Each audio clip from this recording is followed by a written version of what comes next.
Hello friends, welcome to unlimited cooking. இன்றைக்கி நம்ம சேனலில் ரொம்ப சூப்பரான ஸ்வீட்டான ஒரு பால் பாயசம் தாங்க செய்ய போகிறோம். இந்த பாயசம் செய்கிறதுக்கு 1 கப் ரவையும் பாலும் இருந்தால் போதுங்க. பசங்களுக்கு செஞ்சு கொடுக்கலாம், நல்லா விரும்பி சாப்பிடுவாங்க. நீங்கள் நம்ம சேனலுக்கு புதுசுனா சப்ஸ்கிரைப் பண்ணிக்கோங்க, மறக்காமல் பெல் ஐக்கான் பட்டனை கிளிக் பண்ணிக்கோங்க. வாங்க எப்படி செய்யலான்னு பார்க்கலாம். இன்றைக்கி ஒரு பாத்திரத்தை வச்சுருக்கேன் அடுப்பில். 1 கப் ரவை எடுத்து லைட்டாக வறுத்துக்கிறேன். லைட்டாக சூடேறினா போதும், ரொம்ப ப்ரௌன் கலரில் வர வேணாம். நீங்கள் சிம்மில் வச்சு வறுத்து எடுத்துக்கோங்க. பாருங்கள், லைட்டாக சூடேறிச்சு, போதுங்க, நம்ம எடுத்துடலாம். இப்போ இன்னொரு பாத்திரம் ஸ்டவ்வில் வச்சுருக்கேன். நான் அதில் 2 கப் அளவு பால் ஊற்றுறேன். பால் நான் ஏற்கனவே காய்ச்சின பால் 2 கப் ஊற்றிடுச்சு. நல்லா கொதிச்சாச்சு பால். பாருங்கள், நம்ம எடுத்து வச்சுருக்கிற ரவையை அதில் போட்டு நல்லா கிண்டிக்கலாம். கொஞ்சம் மெல்லமாக போட்டு கிண்டிக்கோங்க.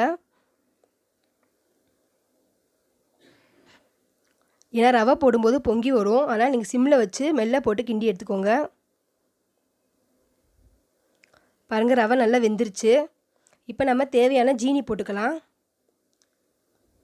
உங்களுக்கு சுகர் எவ்வளோ தேவைப்படுதோ போட்டுக்கோங்க. இப்போ நல்லா கிண்டி விட்டுக்கோங்க. இப்போ நான் ஏற்கனவே ஒரு தேங்காய் சில்லை துருவி எடுத்து வச்சுருக்கேன். இப்போ நம்ம அதையும் போட்டுக்கலாம். இப்போ நல்லா கிண்டி விட்டுக்கோங்க.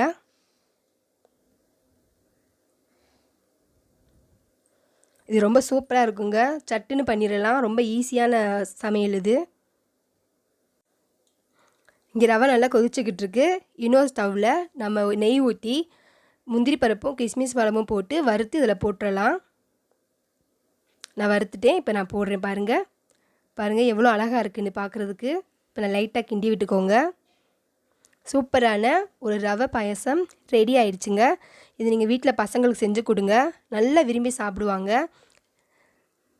இந்த ரவை பாயசத்தை நீங்கள் வீட்டில் ட்ரை பண்ணி பாருங்கள். பிடிச்சிருந்தால் லைக் பண்ணுங்கள், கமெண்ட் சொல்லுங்கள், மறக்காமல் சப்ஸ்கிரைப் பண்ணுங்கள். பக்கத்தில் இருக்க பெல் ஐக்கான் பட்டனை கிளிக் பண்ணுங்கள்.